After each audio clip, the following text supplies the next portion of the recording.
রাসূল করিম সাল্লাল্লাহু আলাইহি ওয়াসাল্লাম ইরশাদ করেন, মানুষ যখন গুনাহ করে অমনি তার কলবের মধ্যে একটা দাগ পড়ে যায়, আবার যখন গুনাহ করে আরেকটা কালো দাগ পড়ে, আবার যখন গুনাহ করে আরেকটা কালো দাগ পড়ে।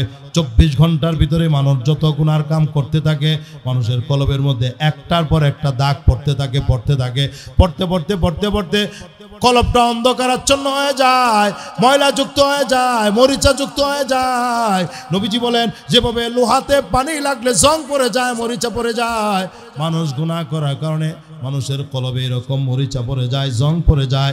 সাহাবীরা আরজ করলেন, ওমা জিলাহা ইয়া রাসূলুল্লাহ, মানুষের দিলের, মানুষের কলবের সেই জং মরিচা দূর করার, ময়লা দূর করার উপায় কি? আল্লাহ নবী হাদিসে 2টা, আরেক হাদিসে একটা, টোটাল 3টা ফর্মুলা বলেছেন। আমরা প্রত্যেকেই যদি এই 3টা ফর্মুলা অবলম্বন করতে পারি, আমাদের দিলের ভিতর থেকে গুনার ময়লা আবর্জনা দূর হয়ে যাবে। আল্লাহ এবং আল্লাহ রাসূলের মহব্বত আমাদের দিলে স্থান করে নিবে। আল্লাহ নবী বলেন, ক্বালা কাসরাতু যিকরিল মাউত, বেশি বেশি করে মরণের কথা, মৃত্যুর কথা বেশি বেশি করে স্মরণ করা।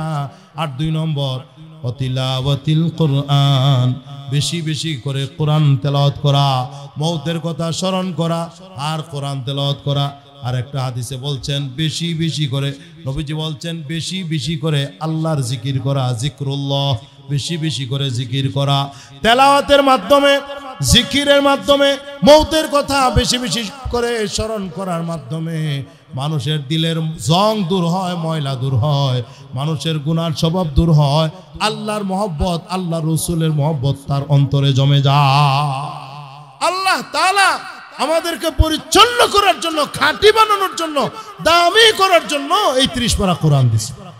আল্লাহ বলেন, ওয়া হুদাও ওয়া রাহমাতুল লিল মুমিনিন, এই কোরআন হচ্ছে মানব জাতির জন্য হেদায়েত, এই কোরআন হচ্ছে মানব জাতির জন্য, মুমিনদের জন্য রহমত। মোহতারাম হাজিরিন, কোরআনের ভিতরে আল্লাহ তাআলা হেদায়েত রেখেছেন।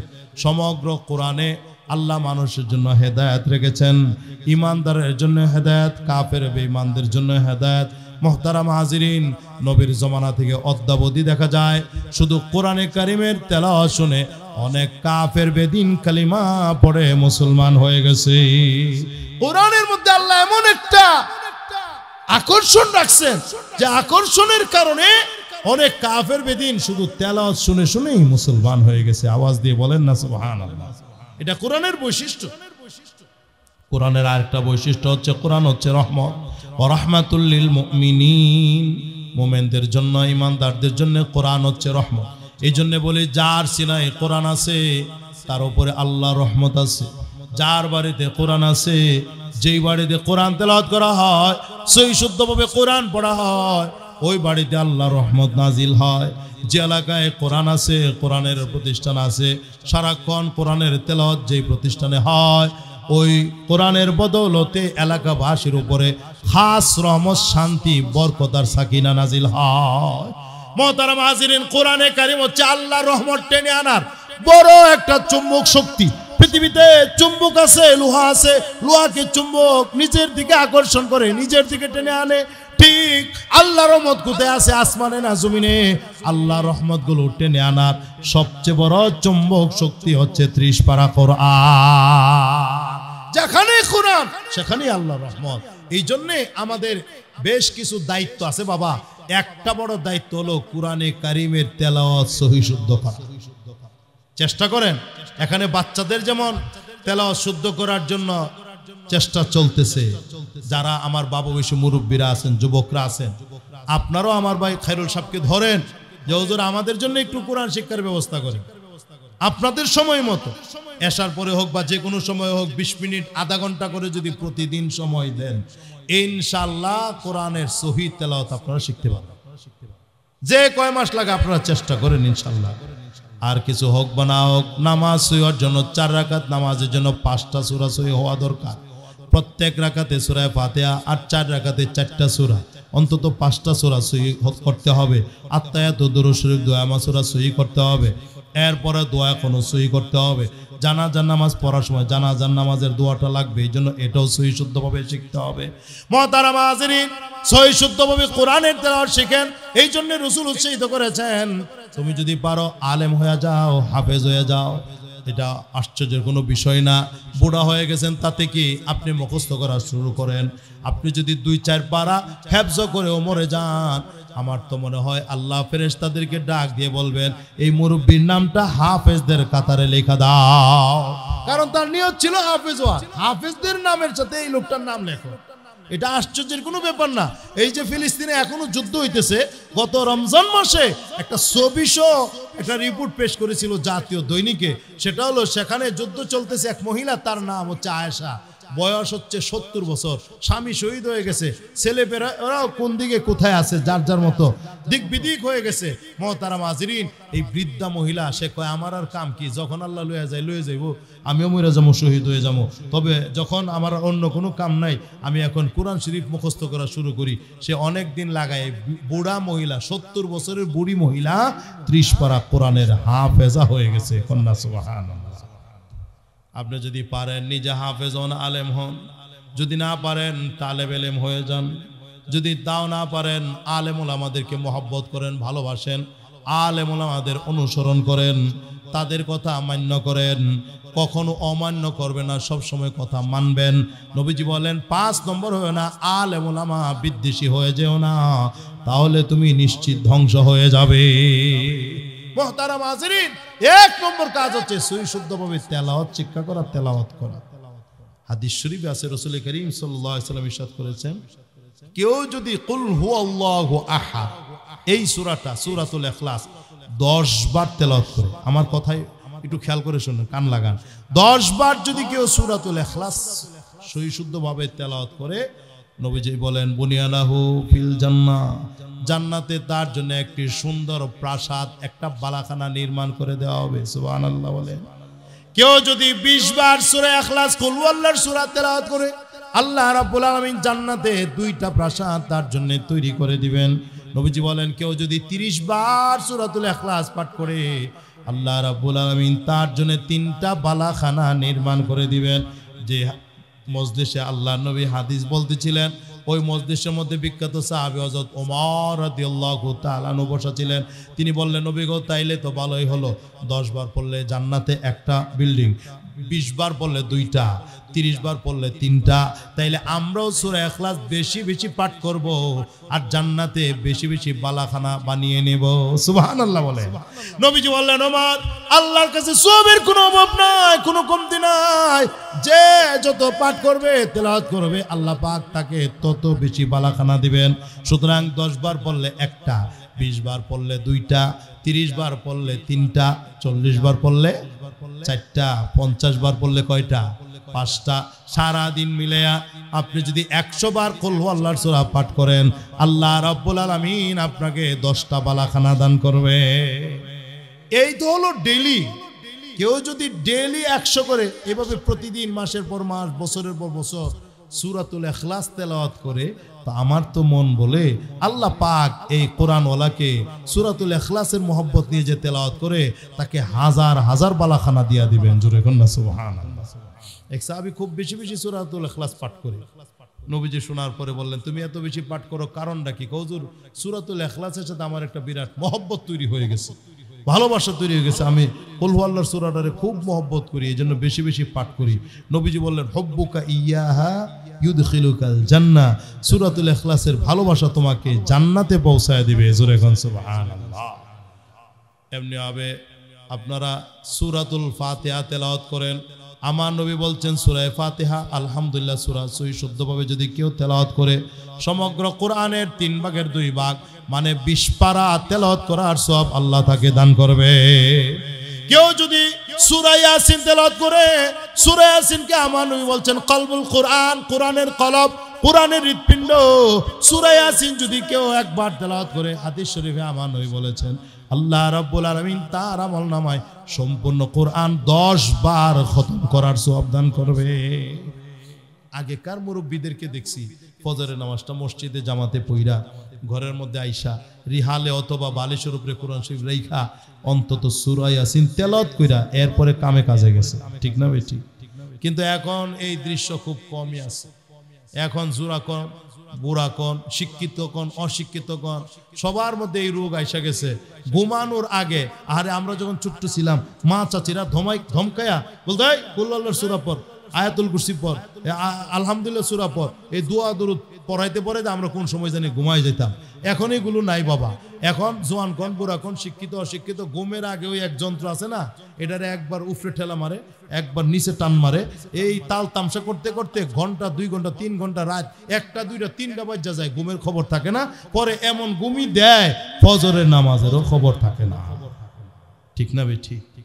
এই জন্য আমাদের সময়ের দাম খুব বেশি। আমরা কিন্তু দামি, সমস্ত উম্মতদের মধ্যে আমরা দামি উম্মত। আমাদের নিজস্ব কোনো কৃতিত্ব নাই। নবীর কারণে আমরা দামি, নবীর সুন্নতের কারণে আমরা দামি, আর কোরআনের কারণে আমরা দামি। যে জিনিসগুলোর কারণে আমরা দামি, এই জিনিসগুলোর আমল আমাদের মধ্যে থাকার দরকার আছে না নাই? কি বলেন, থাকার দরকার আছে না নাই?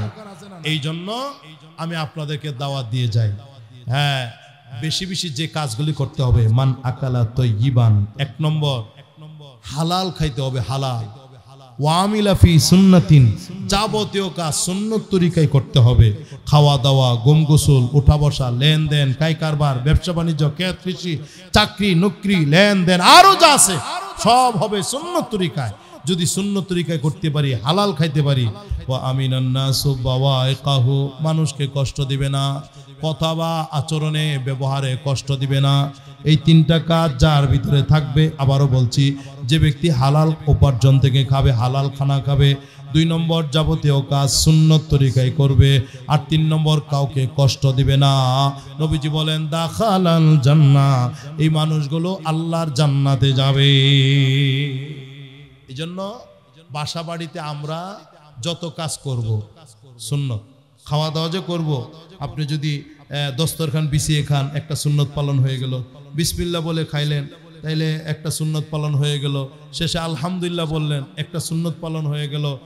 প্রতি বেলায় যদি আমরা মোটামুটি 10-12টা করে সুন্নত পালন করতে পারি, তাহলে 3 বেলা খানার ভিতরে তো 30-40টা সুন্নত পালন হবে ইনশাল্লাহ। ঠিক না বেটি?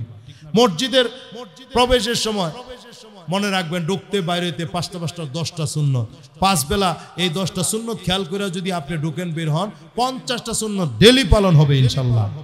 আপনি প্রতিদিন 50 জন মানুষকে সালাম দিবেন, সকাল থেকে নিয়ে একবারে ঘুমের আগ পর্যন্ত 50 জন মানুষকে সালাম দিবেন, আরো 50টা সুন্নত পালন হয়ে গেল। তাহলে দেখা যাবে যে আপনি প্রতিদিন শত শত সুন্নত পালন করতেছেন অনায়াসে, খুব সহজে। সুন্নত পালন করা সহজ, আর দিনটাই হচ্ছে সুন্নত পালনের নাম। আমরা সুন্নত অনুযায়ী চলার চেষ্টা করবো তো ইনশাল্লাহ। 2 নম্বর কথা বলছি, কোরআনের বিধান অনুযায়ী আমার জীবন গঠন করতে হবে। যেগুলো আল্লাহ নিষেধ করছেন এগুলো থেকে দূরে, সুদ, ঘুষ, মদ, জুয়া, এরপরে বেপর্দা, এগুলো নিষেধ, হারাম, এগুলো থেকে বাঁচতে হবে। নামাজ, রোজা, যাকাত, কোরবানি, দান, সদকা, পিতামাতার খেদমত, স্বামীর খেদমত, নারীর জন্য পর্দার বিধান মেনে চলা, এগুলো আল্লাহ পাকের ফরজ বিধান, এগুলো মেনে চলতে হবে। যদি এইভাবে আমরা কোরআন সুন্নাহকে মানতে পারি আর আমল করতে পারি, দুনিয়ার জীবনও শান্তিময় হবে, আখিরাতের জীবনও শান্তিময় হবে। দেখেন, এটা দুনিয়া, আমি কথা শেষ করতেছি, এটা দুনিয়া, এটা জান্নাত না। এই দুনিয়াতে আপনি জান্নাতের চির সুখ শান্তি পাওয়ার আশা যদি করেন, এটা বোকামি ছাড়া কিচ্ছু না। ঈমানের মাধ্যমে, আমলের মাধ্যমে আপনাকে আল্লাহ যে জান্নাত দিবেন, সেখানে চির সুখ শান্তি পাবেন। জোরে বলেন সুবহানাল্লাহ। জান্নাতীরা জান্নাতে যাবে, চিরজীবন লাভ করবে, তার আর মৃত্যু নাই।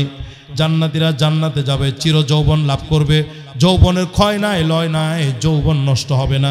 আমার নবী বলেছেন, একটা যুবকের গায়ে আমার আল্লাহ কমপক্ষে 100 শক্তিশালী পুরুষের শক্তি দান করবেন। সুবহানাল্লাহ বলেন। আমার বাজিরা বন্ধুরা, জান্নাতে যখন যাবে মানুষ, আল্লাহ জান্নাতে চির সুস্থতা দান করবেন। জান্নাতের ভিতরে কোনো রকমের রোগবালাই নাই, হসপিটাল নাই, ফার্মেসি নাই, ডাক্তার নাই, ওষুধ পানি নাই, সিরাপ নাই, ক্যাপসুল নাই, কিচ্ছু নাই। কেন নাই? কারণ জান্নাতে কোনো রোগবালাই নাই, আলসার, ক্যান্সার, ডেঙ্গু কিচ্ছুই জান্নাতের মধ্যে নাই। জান্নাতের মধ্যে আল্লাহ প্রত্যেক জান্নাতীকে চির সুস্থতা দিয়া দিবেন। আওয়াজ দিয়ে বলেন সুবহানাল্লাহ। জান্নাতীদেরকে আল্লাহ তাআলা জান্নাতের ভিতরে চির সুখ আর শান্তি দান করবেন। জান্নাতে কোনো পেরেশানি নাই, জান্নাতে কোনো সমস্যা নাই, জান্নাতে কোনো অভাব না। আল্লাহ চির শান্তির জায়গা জান্নাত দিবেন। কথাটা হলো, শর্তটা হলো, দুনিয়াতে ঈমানের জন্য একটু কষ্ট করতে হবে, আমলের জন্য একটু কষ্ট করতে হবে, হক হালালি ভাবে চলতে হবে।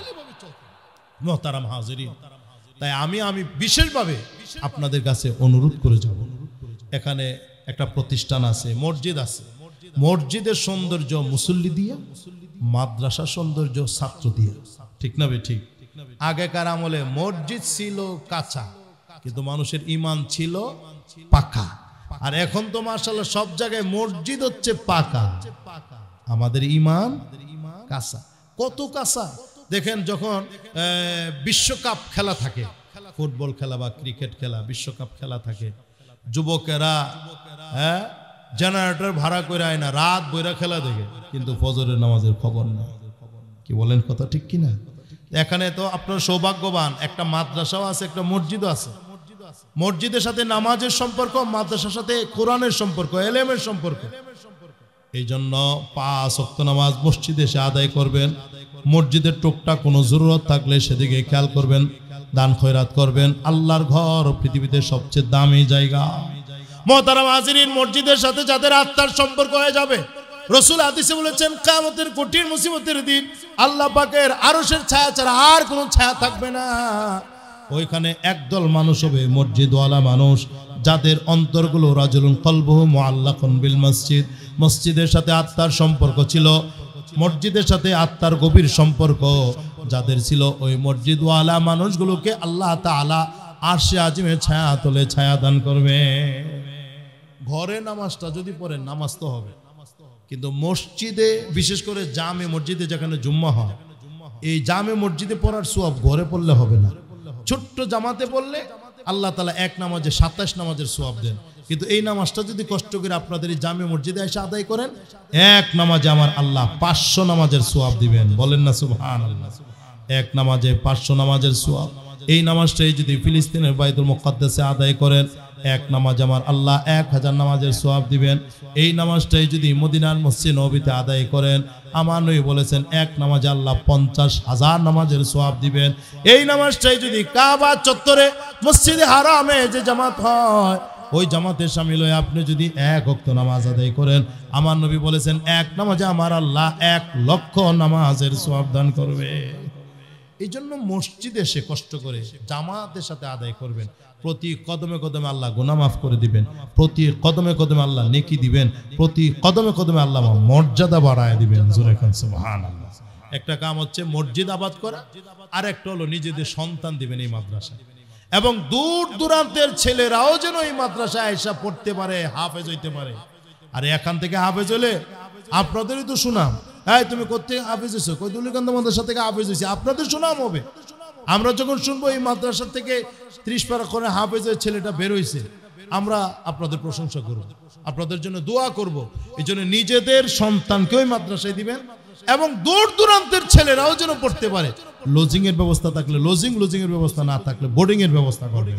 মুহতারাম হাজিরিন, কোরআনের এটা অলৌকিক একটা বিষয় যে সারা পৃথিবীতে আপনি ঘুরবেন, তৌরাতের কোনো হাফেজ নাই, ইনজিলের কোনো হাফেজ নাই, জাবুরের কোনো হাফেজ নাই, সারা পৃথিবীতে একজন হাফেজও নাই। আর 30 পারা কোরআনের হাফেজ সারা পৃথিবীতে আছে। সারা পৃথিবী যাওয়ার দরকার নাই, শুধু বাংলাদেশে যদি আপনি তালাশ করেন, এক জরিপে দেখা গেছে আমাদের বাংলাদেশে প্রায় 25 লক্ষ হাফেজ কোরআন আছে। শুধু আপনাদের এই বৃহত্তর মোমেন সেই অঞ্চলে খোঁজ করলে আমার মনে কয়েক লাখ হাফেজ পাওয়া যাবে। কি বলেন, কথা ঠিক কিনা? এটা আল্লাহ পাকের বড় নেয়ামত। ঘরে ঘরে হাফেজ হয়ে যাক। আমি এই কথাটা বলতে চাচ্ছি, আপনাদের বাচ্চাদেরকে মাদ্রাসায় দিয়ে অন্তত নুরানি পর্যন্ত পড়ান, যদি পারেন হাফেজ বানান। হাফেজ যদি নাও বানান আপত্তি নাই, তাদেরকে কোরআনের প্রাথমিক শিক্ষা, কিছু এলেম শিক্ষা দেন, সূরা কিরাত মুখস্থ করুক, কিছু হাদিস মাসালা শিখুক, নাজেরা পর্যন্ত যেন সুন্দরভাবে 30 পারা তেলাওয়াত করতে পারে। এদেরকে মুসলমানিত্ব শিক্ষা দেন। মুসলমানিত্ব শিক্ষা দেওয়ার পর আপনি ডাক্তার বানান, ইঞ্জিনিয়ার বানান, ব্যারিস্টার বানান, বৈজ্ঞানিক বানান, বৈমানিক বানান, ব্যবসায়ী বানান, রাজনীতিবিদ বানান, কোনো আপত্তি নাই। আমাদের প্রাণের দাবি হলো মুসলমানের একটা সন্তানের জন্য কোরআনের শিক্ষা থেকে বঞ্চিত না। মুসলমানের সবগুলি সন্তান যদি কোরআনের শিক্ষায় শিক্ষিত হয়, আর এই কোরআনের শিক্ষায় শিক্ষিত ব্যক্তি যদি ইঞ্জিনিয়ার হয়ে যায়, মুসলমান ইঞ্জিনিয়ার, তাহলে জনগণের এমন লাভ হবে, এই মুসলমান ইঞ্জিনিয়ার জীবনেও রডের বদলে বাঁশ দিবে না। কি কোন কথা ঠিক কিনা? বাংলাদেশে কিন্তু ভাইরাল হয়েছে, রডের বদলে কি দিছে বাজান? বাঁশ দিছে। কোথাও কোথাও রডের বদলে সুপারি গাছ দিয়ে দিছে। কেন জানেন? তার মধ্যে দিনদারি নাই, আল্লাহর ভয় নাই, মরণের ভয় নাই, আযাবের ভয় নাই, যেন যা ইচ্ছা তাই করতেছে।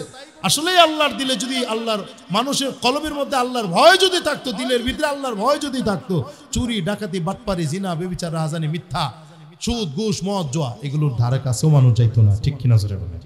এই আল্লাহর ভয়টা আনার জন্য, তাকওয়া অর্জনের জন্য এই ধরনের দ্বীনি মাহফিল, দ্বীনি মজলিস, এর জন্যই মসজিদের পরিবেশ, এর জন্যই মাদ্রাসার পরিবেশ। মোহতারাম হাজিরিন, আমার টোটাল ওয়াজের মূল কথাটা হলো আমাদের কতগুলি দায়িত্ব। আমরা যারা এখানে আছি, যুবকরা, মুরব্বীরা এবং পর্দা আলের মায়েরা, আমাদের সবার দায়িত্ব হলো একটা দায়িত্ব, কোরআনে কারীম সহি শুদ্ধভাবে তেলাওয়াত করা, তেলাওয়াত সহি করার জন্য চেষ্টা করা। চেষ্টা করতে করতে মইরা যান। আমার রাসূল বলেন আল্লাহ তোমাকে ডবল সওয়াব দিবেন। কুতায়া কাতায়া ধাক্কায়া দুক্কায়া যে পড়ে লাহু আজরান, রাসূল বলেন তার জন্য দ্বিগুণ সওয়াব।